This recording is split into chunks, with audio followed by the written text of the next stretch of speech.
안녕하세요. 저는 현재 사진 스튜디오를 운영하고 있는 30대 여성입니다. 얼마 전 결혼 준비를 했다가 파혼을 했는데요. 지금 생각해봐도 결혼을 했으면 어쩔 뻔했나 싶습니다. 파혼한 이유는 다름 아닌 예비시댁의 도가 지나친 요구와 저를 속여서 믿음이 사라졌기 때문이었습니다. 제가 한 달에 얼마 버는지 알게 된 전남친의 집안에서는 제 돈만 믿고 몰래 대출을 받아 집을 산 일이 있었습니다. 만일 결혼까지 했더라면 그 집 대출금은 제가 책임져야 했던 거죠. 아무리 전남친을 사랑한다고 해도 이런 일을 겪으니 사랑이고 뭐고 하루빨리 정리를 해야겠다 싶었습니다. 결혼 준비 과정부터 순탄치 않았던 저의 사연을 지금부터 시작해 보겠습니다. 저는 사진학과를 전공하고 나서 사진 편집 디자이너로 취업을 했습니다. 여러 프로그램을 다룰 수 있었고 이름 있는 기업에 들어가 일을 하다 보니 경력이 쌓여 조건 좋은 회사로 이직도 할 수 있었습니다. 한참 일만 하며 살다 보니 연애는 뒷전이었는데 그래도 일하는 그 자체가 참 좋더라고요. 그렇게 30 초반까지 회사 생활을 하다가 모은 돈을 가지고 스튜디오를 오픈하게 되었습니다. 집이 강남이라 스튜디오도 자연스레 이쪽으로 알아봤는데요.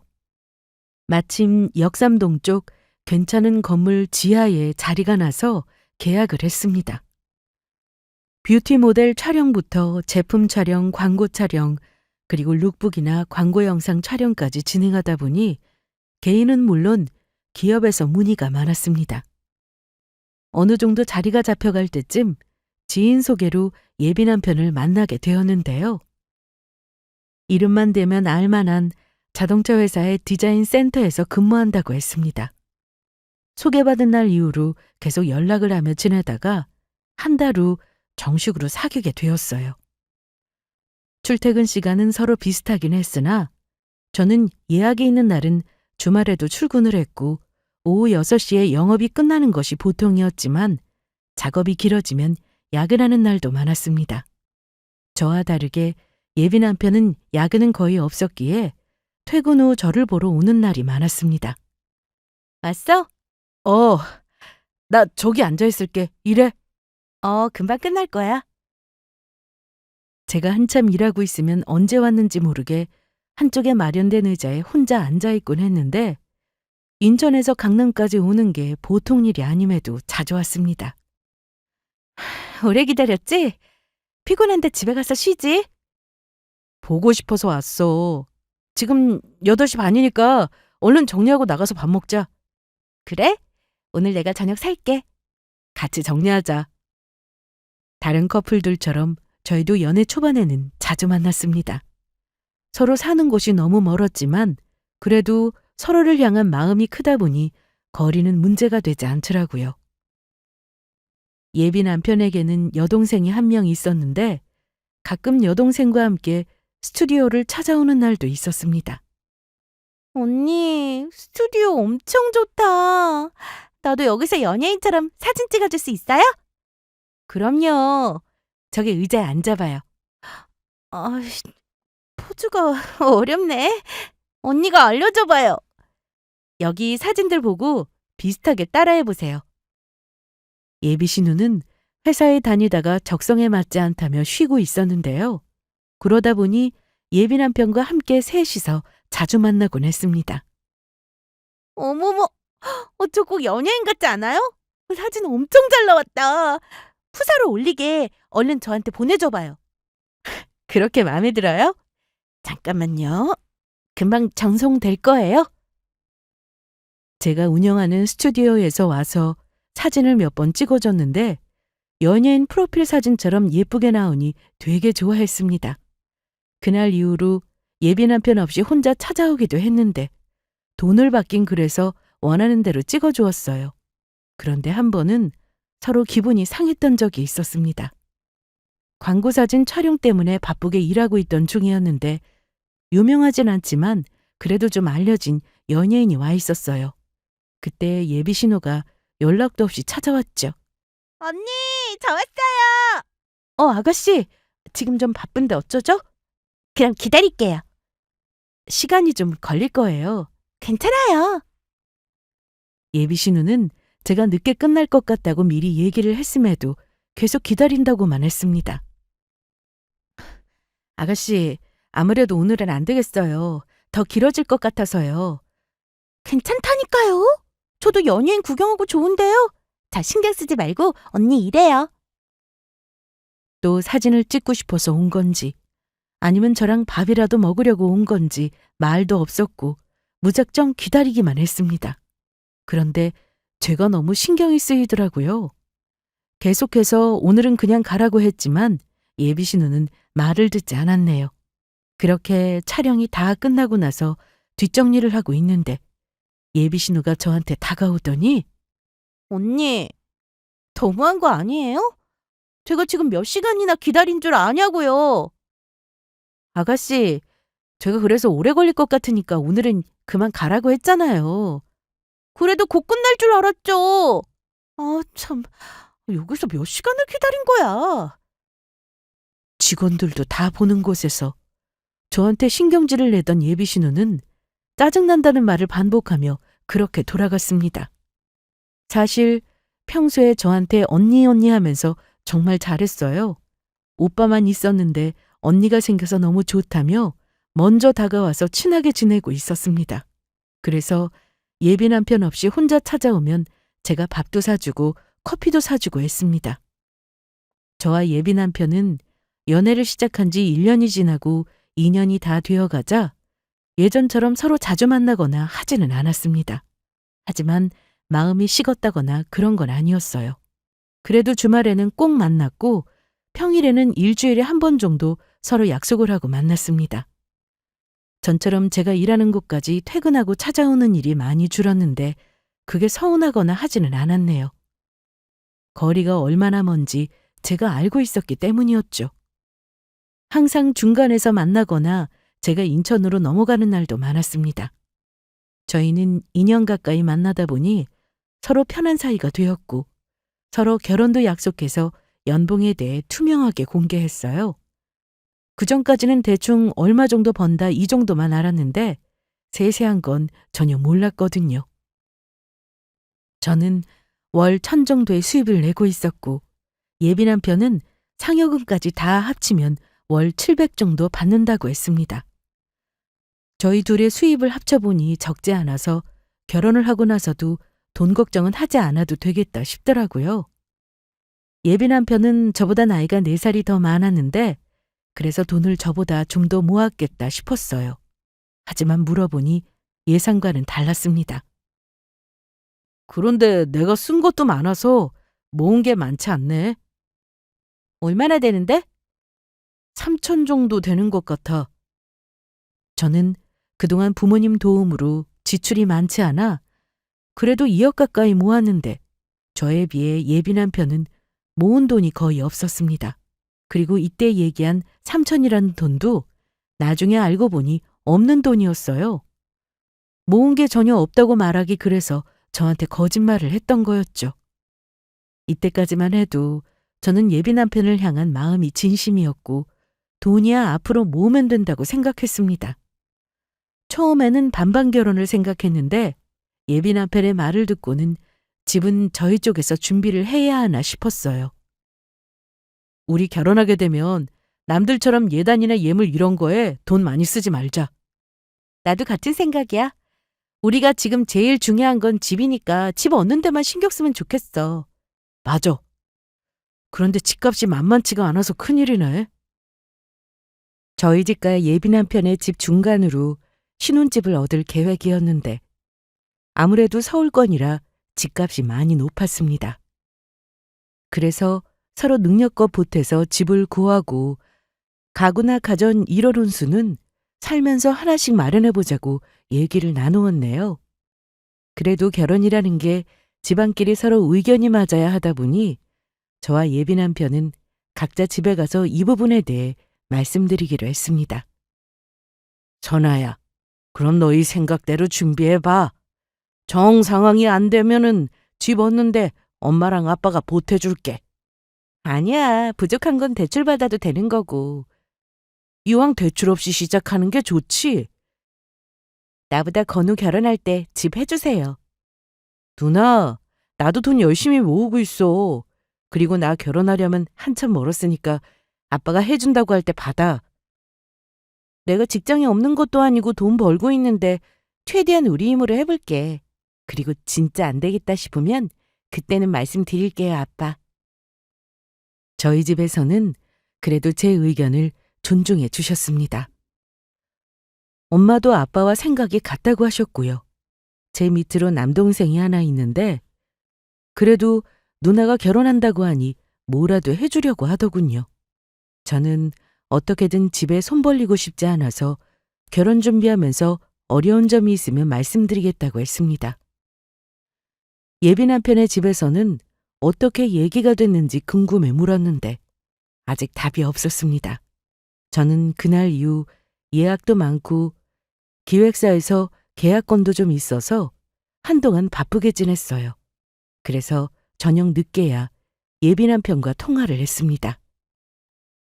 이제 퇴근하는 거야? 오늘 좀 촬영이 많았어.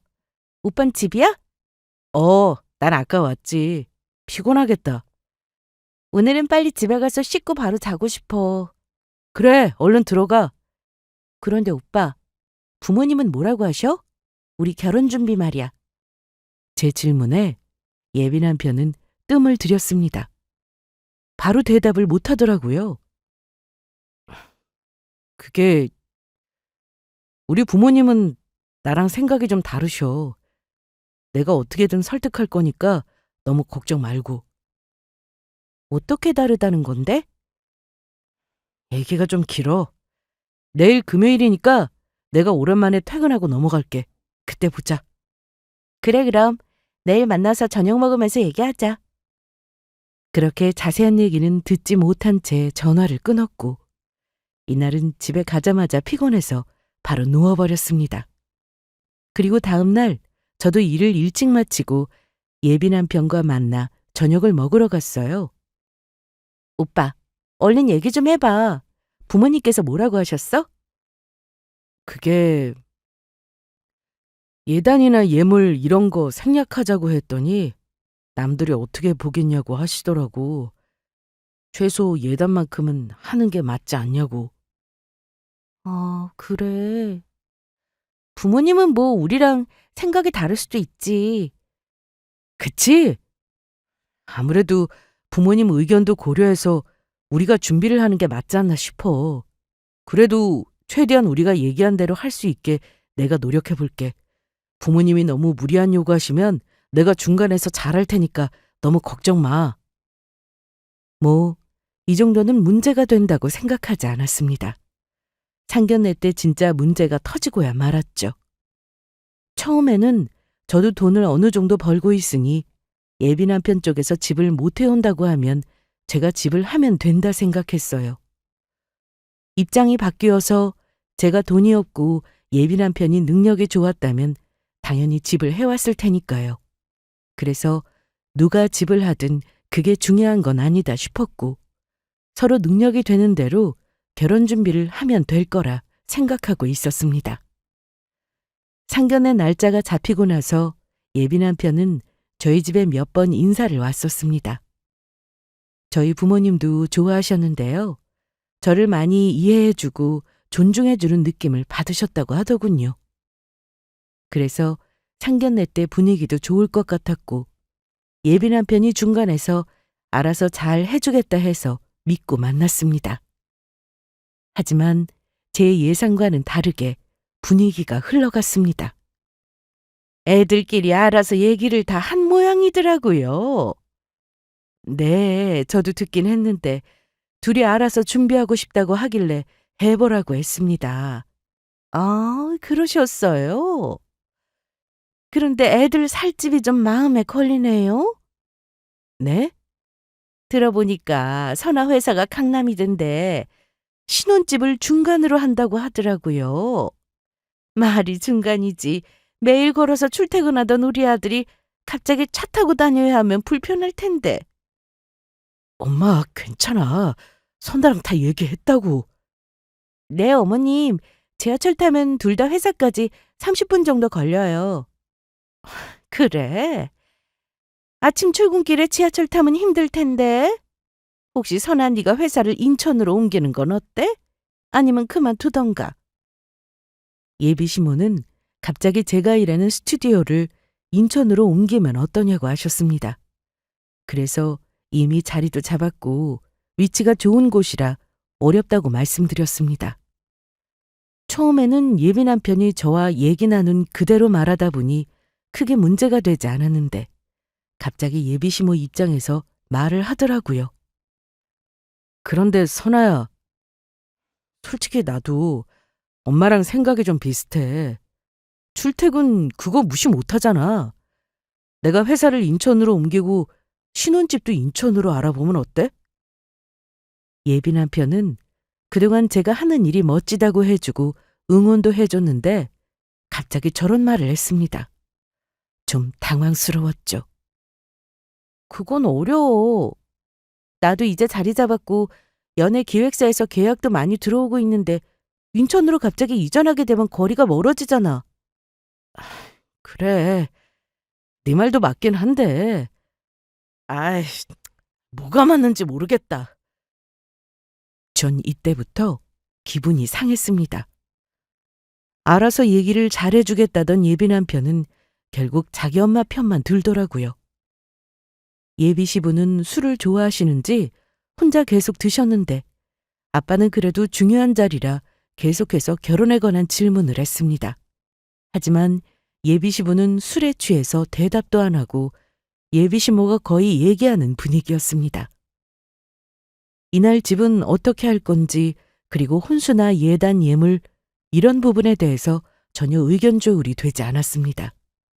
저희 집에서는 최대한 맞추려고 노력하고 집도 사정이 여의치 않으면 저희가 준비를 하겠다고 말씀드렸는데 계속해서 인천으로 신혼집을 얻어야 한다고만 고집을 피우시더라고요. 거기다 예비 시부가 너무 취하셔서 더 이상의 얘기는 어려웠고 자꾸만 누워서 주무시려고 하시니 일어날 수밖에 없었습니다. 그렇게 아무 결론 난 거 없이 저희는 식사를 마치고 헤어졌습니다. 서로 사랑해서 결혼하려는 건데 결혼 준비하면서 왜 그렇게 많은 커플들이 헤어지는지 이해가 좀 되더라고요. 좀 너무하시네. 됐어, 그만해. 아무리 그래도 집을 우리가 해간다고 하면 위치는 양보를 해줘야지. 안 그래요? 아유, 얘기를 끝내고 헤어졌어야 했는데. 오빠 만나서 다시 얘기해 볼게요. 저는 기분이 상하긴 했으나 상견례 날 나눈 대화로 결혼을 끝내자고 하긴 좀 그랬어요. 예비 남편을 아직 좋아하는 마음이 있었기 때문이었죠. 하지만 그 마음이 식기까지는 오래 걸리지 않았습니다. 얼마 뒤 저와 예비 남편은 다시 만났는데 그날 못했던 얘기들을 다시 했습니다. 오빠, 정말 내가 회사를 인천으로 옮기길 바래? 어머님은 회사 그만뒀으면 하는 눈치시던데? 아무래도 엄마 입장에서는 내가 우선이니까. 그리고 거기서 내가 네 편만 들면 엄마 입장이 뭐가 되겠어? 그래서? 오빠 생각은 뭔데? 난 네 의견에 따를게. 정말이지? 말 안 바꿀 거지? 어. 그런데 말이야. 정말 아버님 말씀대로 해주시는 게 맞아? 그래야지. 오빠가 좀 보태면야 좋지만 상황이 안 되면 집은 우리 쪽에서 준비해도 괜찮아. 저희는 서로 대화하면서 제가 집을 하고 예비 남편이 혼수를 하는 걸로 얘기를 끝냈습니다. 상황에 따라 어느 한쪽이 더 부담해야 하는 건 어쩔 수 없었어요. 그리고 저는 그게 꼭 남자여야 한다고 생각하지 않았습니다. 여유가 되는 쪽이 더 부담해서 집을 얻을 수도 있는 거니까요. 예비 남편은 이렇게 결론이 나자 출퇴근 시간이 늘어난 건 괜찮다고 했습니다. 1시간도 아니고 30분 정도면 충분히 다닐만 하다고까지 했죠. 그러면서 집에 가서 잘 말씀드리겠다고 하더군요. 그래서 저는 이렇게만 진행되면 더는 문제가 없을 거라 생각했어요. 일주일 정도 지나서 예비 시모에게 전화가 왔는데 한번 집으로 오라고 했습니다. 전에도 한 번 갔었는데 그때는 결혼 얘기가 오갈 때가 아니어서 부담 없이 갔었어요. 하지만 이번에는 달랐죠.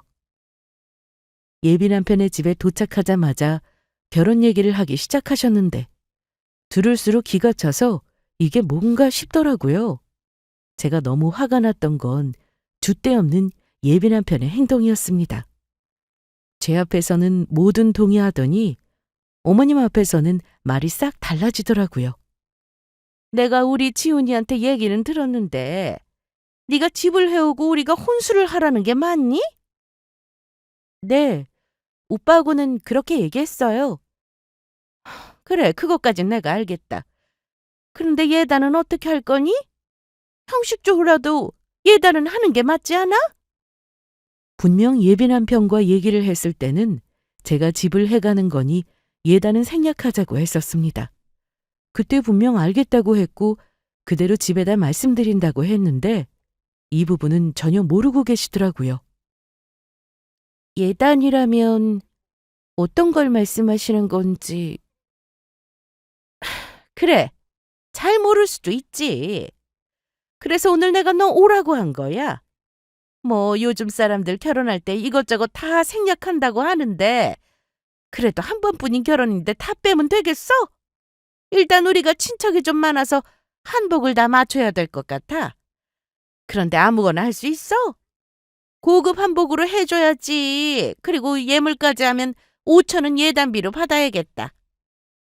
엄마, 그리고 그것도 말해야지. 그래. 우리 수연이 명품 가방도 하나 필요해. 네? 어머님, 뭔가 잘못 알고 계시는 것 같은데요. 저희 반반 결혼하는 거 아니고요. 집은 제가 하는 거예요. 그래, 알고 있다. 그래서 가전이니 가구니 이런 건 우리 아들이 준비하는 거잖아. 그래서 예단비 해오라는 건데 무슨 문제 있어? 그리고 우리 아들은 한 달에 700은 꼬박꼬박 통장에 찍히는데 너는 자영업이라 매출이 일정하지 않잖아. 매출 안 나와봐. 우리 아들이 번 돈으로 생활해야지. 안 그래? 예비 시모는 제가 자영업을 한다고 매출이 일정하지 않을 거라며 은근 무시했습니다. 사실 집까지 해가는데 예단비를 요구하더라도 저렇게나 많은 금액을 요구하실 줄은 몰랐어요. 더 짜증이 났던 건 예비 남편의 행동이었는데 예비 시모가 저렇게 말씀하시는데 계속해서 가만히 있었습니다. 생각해보니 맞는 말인 것 같다며 오히려 맞장구를 치기도 했죠. 평소 저한테 언니 하던 예비 신호도 이날만큼은 아주 뻔뻔하게 명품 가방을 사달라고 하니 사랑이고 뭐고 간에 이 결혼은 아니구나 하는 생각이 바로 들었습니다.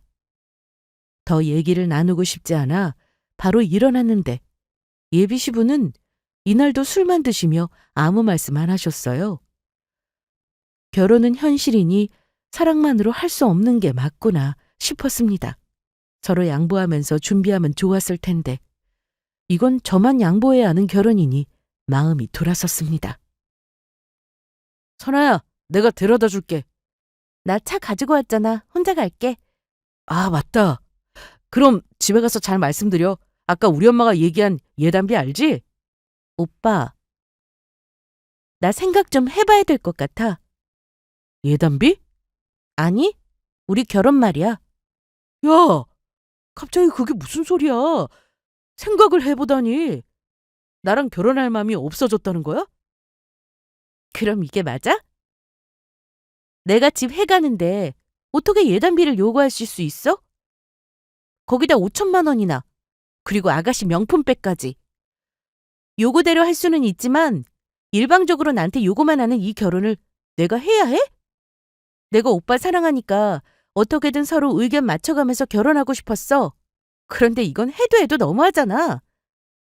저는 그날 예비 남편과 크게 다투고 집으로 돌아왔습니다. 그리고 집에 와서 부모님께도 말씀을 드렸어요. 저희 아빠는 예비 남편을 마음에 들어 하셨는데 이런 집안인 걸 알게 되니 당연히 좋으실 리 없었습니다. 아빠, 이 결혼 정말 하는 게 맞아? 난 아닌 것 같아. 엄마랑 아빠는 너랑 지훈이만 좋다면 기분 좋게 다 해주고 싶었어. 그런데 들어보니 좀 아닌 것 같다. 예단비를 5천이나? 내가 봐도 누나 이 결혼하면 절대 행복하게 못 살 것 같아. 결혼도 하기 전에 돈도 나는데 결혼해봐. 이런 말이 안 나올 것 같아? 저는 좋아하는 마음만으로 이 모든 걸 끌어안고 결혼을 한다는 게 말이 안 된다 싶었습니다. 행복하게 가정 꾸리려고 결혼하는 건데 결혼 전부터 이런 식으로 너무 무리한 요구들을 당연하게 해오니 결혼하고 싶지 않았습니다. 그래서 고민 끝에 며칠 뒤 출근해서 예비 남편에게 전화를 했습니다. 오빠, 내가 생각 많이 해봤는데 이 결혼 말이야. 잠깐만 선아야. 내가 먼저 얘기할게. 너 그날 우리 집에서 그렇게 가고 나서 생각 많이 했어. 내가 부모님께도 잘 말씀드려서 예단비 그거 없애기로 했어. 요구 안 한다고. 그리고 네가 신혼집 때 오는데 어디에 집을 얻든 아무 신경 안 쓰기로 했어. 그러니까 이 결혼 생각해보자. 이런 말은 하지 마. 어? 정말이야? 오빠 생각이야? 아니면 당연히 우리 부모님하고 내 생각이지. 이거 나중에 말 바뀌거나 하지 않을 거니까 걱정하지 마. 나 정말 너랑 결혼해서 행복하게 살고 싶어. 그리고 수연이 명품백인지 뭔지 그거 살 필요도 없어. 집에서 놀고 먹으면서 무슨 명품을 바래? 그러니까 우리 예정대로 결혼 준비하자. 어? 저는 이 결혼을 취소할 생각으로 전화를 걸었는데 예비 남편이 오히려 먼저 제가 처음 말한 대로 다 따르겠다고 하더라고요. 그래서 마지막으로 믿어보기로 했습니다. 그래? 잘 됐다. 엄마도 너무 무리한 요구라고 생각했는데 사돈도 너무했나 싶으셨나 보네. 암튼 얘기 잘 됐으니까 걱정하지 마시라고 전화드렸어요. 예비 시댁에서 혹시나 말이 달라질까 걱정했는데 전혀 아니었습니다. 오히려 예비 시모는 저한테 전화하실 때면 아침은 먹었는지 쉬엄쉬엄 일하라고 하셨죠. 그뿐만이 아니었습니다. 언니, 저 왔어요. 아가씨, 연락도 없이 오늘은 언니한테 이것만 전해주고 가려고요. 이게 뭐예요? 엄마가 언니 먹으라고 도시락 싸줬어요. 이걸 다 어머님이 직접 만드셨어요? 엄마가 새벽같이 일어나서 만들더라고요. 암튼 난 전해졌어요. 가볼게요. 고마워요, 아가씨. 인천에서 강남까지 오려면 지하철을 타고 1시간이 넘게 걸리는데 도시락을 들고 힘들게 찾아온 예비 신우한테 너무 고맙고 또 미안했습니다. 그리고 감사하다고 말씀드리려고 바로 예비 시모에게도 전화를 드렸습니다.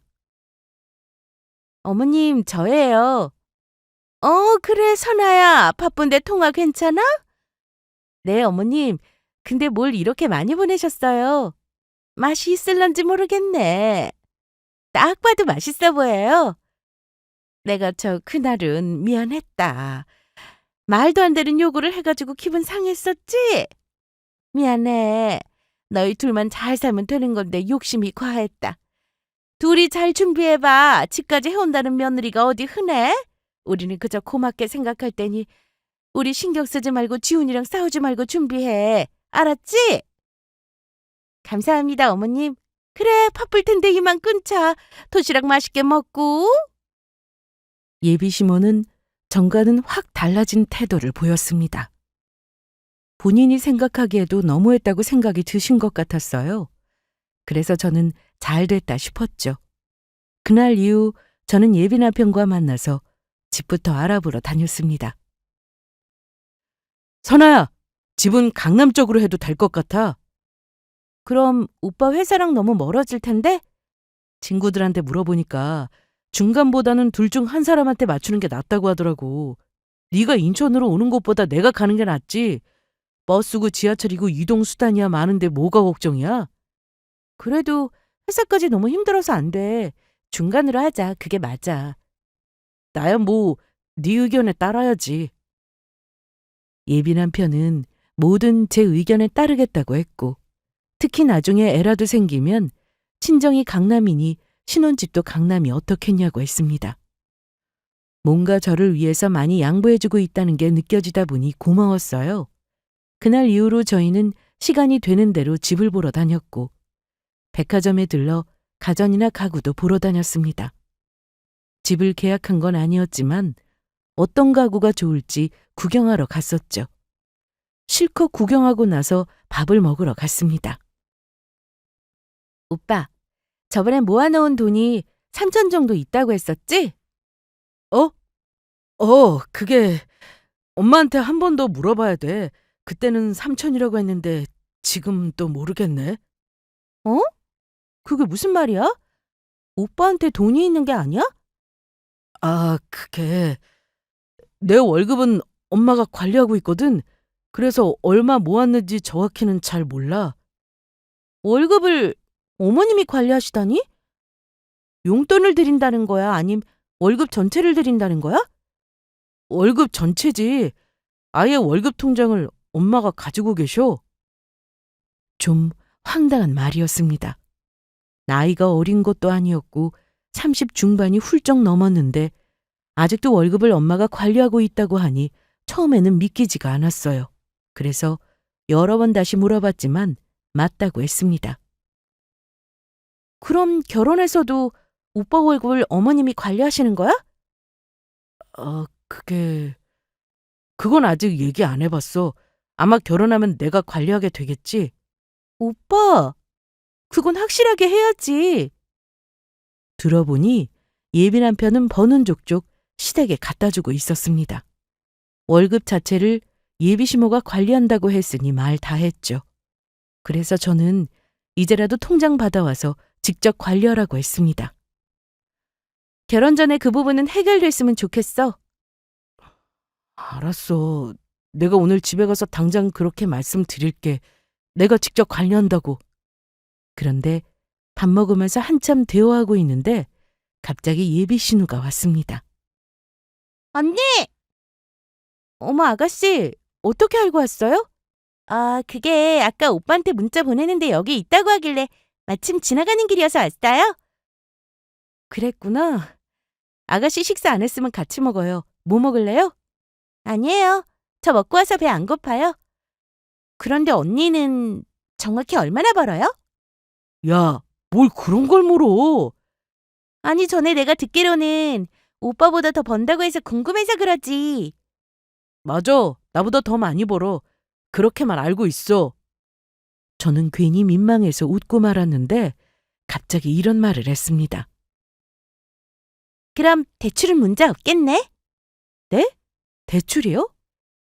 아니에요.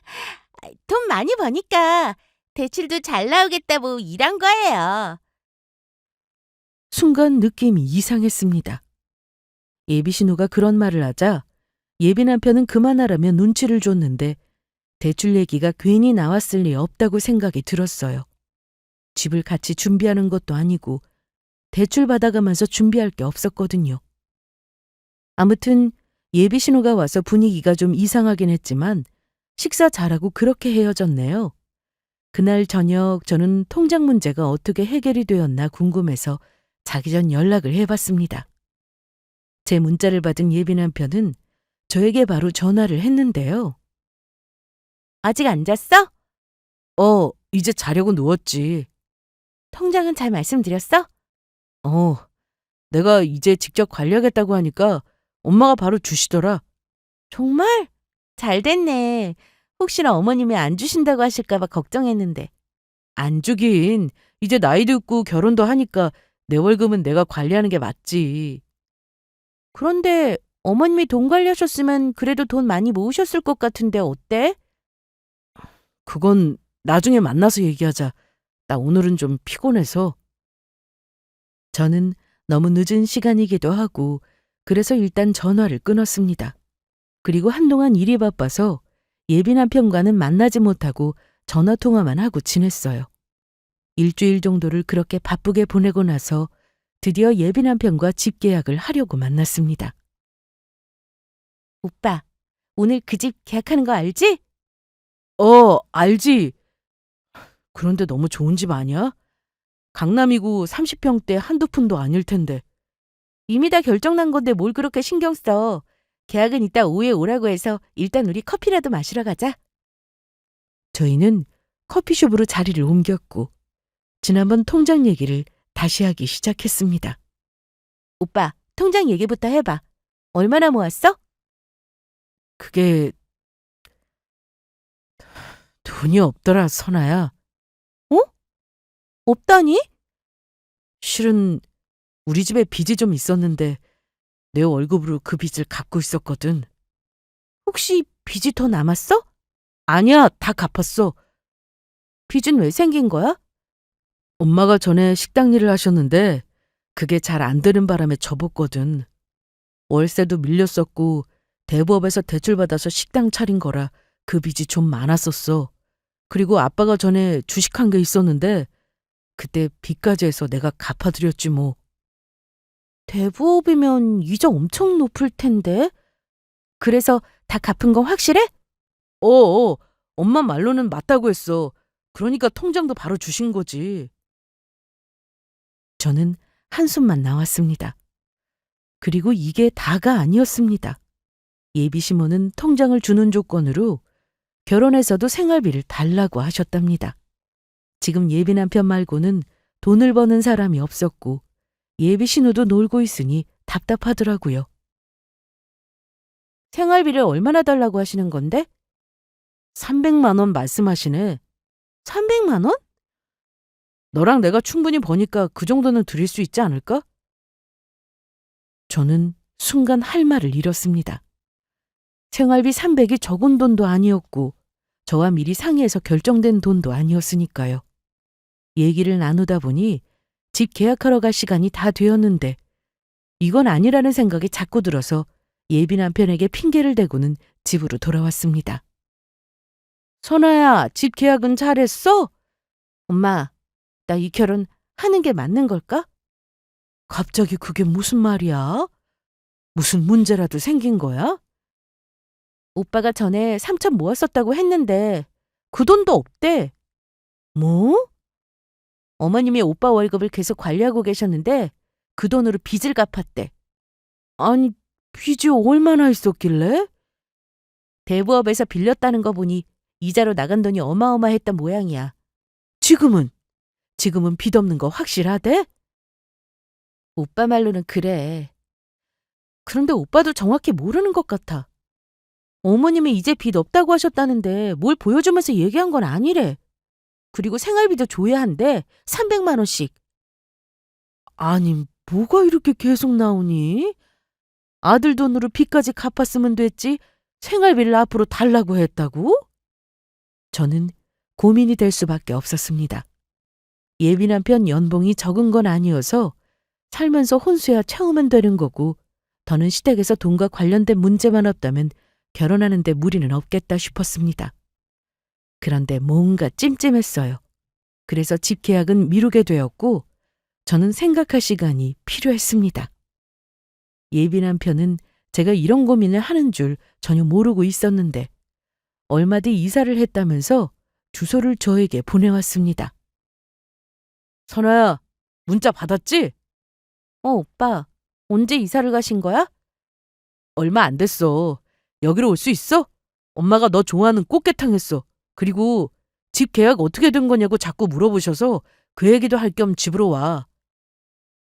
저는 잘 됐다 싶었습니다. 차라리 가서 정확하게 물어보자 싶더라고요. 생활비는 뭐고 빚은 정말 깨끗하게 다 갚은 건지 다 물어볼 생각이었어요. 주말이라 차도 막힐 듯해서 지하철을 타고 갔습니다. 문자로 받은 주소대로 찾아가 보니 신축 아파트였습니다. 브랜드 아파트라 단지도 너무 예쁘게 해놨더라고요. 그런데 예비시댁은 원래 20평대 빌라였는데 빚까지 있었다면서 어떻게 신축 아파트로 이사를 온 건지 그게 좀 의아했습니다. 일단 도착했으니 올라가 봤어요. 어머나, 우리 선아 왔구나. 우리 이사했다. 집 좋지? 네. 그런데 이사하신다는 말씀 전혀 없으셨잖아요. 너희 결혼 준비도 바쁜데 괜히 이런저런 얘기할 거 뭐 있어. 암튼 어서 앉아. 내가 너 좋아하는 꽃게탕 했어. 그런데 어머님, 제가 오늘 온 건 여쭤볼 게 있어서 온 거예요. 뭐가 그렇게 급해? 밥부터 먹자, 응? 네. 그런데 그때 예비 신우가 갑자기 이런 말을 하더라고요. 잘난 언니 덕분에 좋은 집에 살아보네요. 네? 그때 가족들이 하나같이 예비 신우를 쏘아보듯 했는데 예비 신우는 눈치가 없는 건지 계속 말을 이어가더라고요. 뭐 어때? 언니도 다 알게 될 건데. 얘 뭐라는 거야? 가서 수저 좀 가져와. 오빠, 그게 무슨 말이야? 내 덕이라니? 그게 엄마가 전부터 빌라 오래됐다고 너 인사 오기 전에 이사 가고 싶다고 하셨었거든. 그런데 이번에 이사하게 됐으니까 네 덕이라고 한 거야. 그런데 뭔가 좀 이상했습니다. 아무리 그렇다고 해도 예비 신우가 한 말이 자꾸만 마음에 걸리더라고요. 자자, 얼른 먹자. 내가 낮에 시장 가서 아주 싱싱한 꽃게 사왔어. 찬아야, 얼른 먹어봐. 네, 잘 먹겠습니다. 그런데 어머님, 생활비 얘기를 들었는데요. 그거. 보다시피 우리가 따로 일하고 있지 않으니까 그냥 해본 말이야. 꼭 300만 원 달라는 게 아니라 상황에 맡겨 주면 된다. 그러니까 너무 부담 갖지 마. 그런데 너네 집 계약은 왜 안 하고 있는 거야? 벌써 계약하고 카고도 드리고 그래야 하는 거 아니야? 식장은 예약했잖아. 네, 좀 더 알아보고 결정하려고 미뤘어요. 왜? 마음에 드는 집이 또 있어? 네, 계약하면 말씀드릴게요. 그리고 혼수는 우리 쪽에서 문제없이 다 해줄 테니까 걱정 말고 집이나 계약해. 알았지? 가서 얘기를 나눠보니 생활비는 꼭 300만 원을 원하는 것도 아니었고 혼수도 알아서 해준다고 하셨습니다. 괜한 걱정을 한 건가 싶었죠. 그렇게 식사 후 집을 나왔는데 예비 남편이 집까지 데려다 준다고 했습니다. 참, 나 지갑 안 들고 왔다. 잠깐만 기다려. 천천히 다녀와. 저는 차 안에서 기다리고 있었는데 예비 남편이 핸드폰을 두고 갔더라고요. 계속해서 톡이 오길래 그냥 뒀는데 자세히 보니 가족방이라고 되어 있었습니다. 그런데 톡 내용 중 저한테는 어떻게든 비밀로 해야 한다는 메시지가 왔길래 안 볼 수가 없었습니다. 예비 남편이 오기 전에 저는 빨리 핸드폰을 열어서 메시지를 확인했는데 경악을 금치 못했네요. 예비 시댁이 이사한 집은 가족들이 풀 대출을 받아서 마련한 집이었습니다. 겨우 빚을 다 갚았는데 또 대출을 받은 거죠. 더 어이없었던 건 제가 매달 버는 돈이 적지 않으니 저만 바라보고 무리하게 이사를 한 거였습니다. 얼마 전 예비 신우가 저에게 대출이 잘 나오겠다고 했던 말이나 식사할 때 내 덕이라고 했던 말이 다 이해가 됐습니다. 빨리 결혼을 해야 제 돈을 마음대로 쓸 수 있을 거라며 집 계약부터 서두르라는 내용도 있었는데요. 그 전에 나눴던 대화 내용도 살펴보니 예비 신우는 신용불량자라는 것도 알게 됐습니다. 핸드폰도 예비 남편 명의로 사용하고 있었는데 요금이 밀렸다며 가족방에서 빨리 요금 내라는 말도 서로 주고받고 있었더라고요. 그야말로 온 가족이 예비 남편만 바라보며 살고 있었습니다. 그런데 결혼을 하게 되면 그 대상이 예비 남편에서 저로 바뀌게 되는 거였죠. 결혼해서 시댁에 용돈을 드리는 거야 이해합니다. 하지만 그게 당연한 건 아니잖아요. 저와 상의 한마디 없이 결정된 일이었고 거기다 신축 아파트를 떡하니 대출받아 사놓고는 그 빚을 저에게 떠넘기려 했다는 사실이 너무 화가 났습니다. 저는 바로 파혼을 결심했습니다. 제가 차 안에서 본인 핸드폰을 들여다보고 있자 예비 남편은 급하게 차를 타더니 야, 뭐 하는 거야? 왜 나한테 뭐 숨기는 거라도 있어? 내가 마음대로 네 폰 들여다보면 좋겠어? 저 봐. 난 오빠한테 숨기는 거 하나도 없으니까. 아니, 내 말은 말하고 보는 거랑 몰래 보는 거랑은 다르다 이거지. 기분 나쁘잖아. 기분 나쁜 건 나야. 그 통 내용은 뭐야? 이 집도 대출받아 산 거라며? 그 대출금 누가 갚는 거야? 오빠네 집에 돈 버는 사람 오빠뿐이잖아. 그동안 빚도 오빠 월급으로 다 갚았다면서 이번 대출금은 누가 갚는 건데? 저는 파혼하자고 얘기하고는 차에서 내려 택시를 잡아 타고 집으로 왔습니다. 그런데 그 뒤로 저를 따라왔는지 집 근처에서 내리자마자 얼마 뒤 예비 남편 차가 보이더라고요. 저는 더 이상 꼴도 보기 싫어서 집으로 들어가려고 했는데 급하게 뛰어온 예비 남편이 저를 붙들고는 선아야, 내 말도 좀 들어봐. 꺼져! 듣긴 뭘 들어? 돈 때문에 치사하게 결혼을 한 해 만에 이런 말 듣기 싫어서 어떻게든 내가 알아서 해보려고 했어. 그런데 그게 당연해? 내가 힘들게 번 돈이 오빠네 집 대출금 갚는 게 당연하냐고? 빚 다 갚은 건 맞아? 맞아. 진짜야. 그러니까 집 살 때 대출이 나왔지. 누구 이름으로 대출받은 건데? 그게 내 이름으로. 제정신 아니구나. 당장 혼수 준비할 돈도 없었으면서 대출받아 집을 사? 네가 뭐 걱정하는지 알아. 그런데 너 돈 안 쓸 거야. 내가 그렇게 할게. 내가 바보야? 다 봤어. 가족방이지 뭔지 거기서 내 월급 얘기하는 거 다 봤다고. 저는 다시는 찾아오지 말라고 얘기하고는 집으로 들어왔습니다. 부모님께도 다 말씀드렸더니 당장 이 결혼 없던 걸로 하자고 하시더라고요. 그런데 며칠 뒤 이번에는 예비시댁 식구들이 다 함께 저희 집을 찾아왔습니다. 저희 가족은 문을 열어주지 않았어요. 하지만 나올 때까지 기다린다고 하면서 몇 시간을 현관문 앞에 있더라고요. 결국 참다 못한 아빠가 나가셨습니다. 이보세요. 지금 뭐 하시는 겁니까? 저 선아 좀 만나려고 왔는데 집에 없어요? 할 말 있으시면 저하고 하세요. 그래도 선아 얼굴 보면서 오해도 좀 풀고 싶은데. 무슨 오해요? 선아야, 그거 다 오해야. 응? 내가 네 돈을 어떻게 쓰니? 저는 아주 침착하게 예비 시모에게 물었습니다. 보니까 아가씨 신용불량자던데 아가씨 앞으로 남은 빚도 있잖아요. 거기다 아파트 대출금은 대체 어떻게 갚으실 거냐고요. 제 돈 안 쓴다고만 하지 말고 말씀을 해보세요. 그게 우리 아들이 번 돈도 있고. 아우, 왜 말을 못해? 언니가 월천은 버는데 그 돈으로 갚기로 했잖아. 눈치가 없어도 너무 없던 예비 신우는 이 상황에서 아주 결정적인 말을 해버렸습니다. 결국 제 돈으로 어떻게든 갚을 생각이었던 겁니다. 저 이런 집안이랑 결혼하면 인생 꼬일 것 같으니까 이 결혼 절대 못해요. 그리고 이미 파혼이라고 얘기했고요. 그러니까 다시는 찾아오지 마세요. 그런데 제가 거지 같다고 한 말에 기분이 나쁘다던 예비 남편은 야, 나도 돈 벌 만큼 벌어. 거지? 말이면 다야? 그럼 그 빚 네가 다 갚으면서 살면 되겠네. 이게 진짜 이보게. 어디서 손을 올리나? 이거 놓으세요. 팔 부러져요.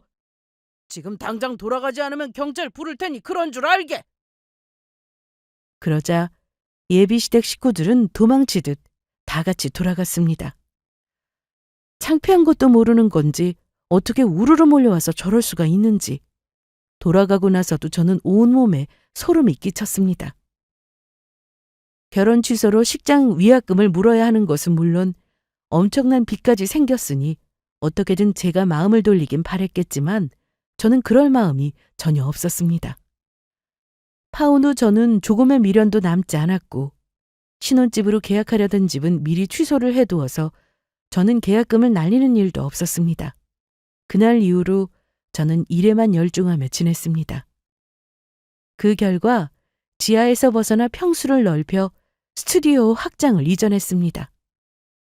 주말까지 풀로 예약이 차는 날도 많았고 기획사와 계약 기간도 늘어나 유명 연예인들 촬영도 많이 했습니다. 전 남친을 저에게 소개해 주었던 지인은 파혼 소식을 듣고 되게 미안해 했는데요. 지금은 다시 빌라로 이사 가서 산다고 하더라고요. 아마 어마어마한 대출금을 갚기에는 능력 부족이었을 겁니다. 그리고 더는 그 사람들 소식을 전하지 말라고 부탁했어요. 들을 필요도 없고 듣고 싶지도 않았으니까요. 저는 현재 일하는 게 너무 좋아서 연애는 하고 있지 않습니다. 언젠가 좋은 인연이 생긴다면 모를까. 지금은 사진 찍으며 사는 게 제일 행복하네요. 하마터면 결혼해서 빚 갚으며 힘들게 살 뻔했는데 빨리 끊어내지 못한 게 좀 아쉽지만 그래도 잘한 결정이라 생각합니다. 제 이야기는 여기서 이만 마칠게요. 들어주신 여러분께 감사드리고 오늘도 좋은 하루 되시길 바랍니다.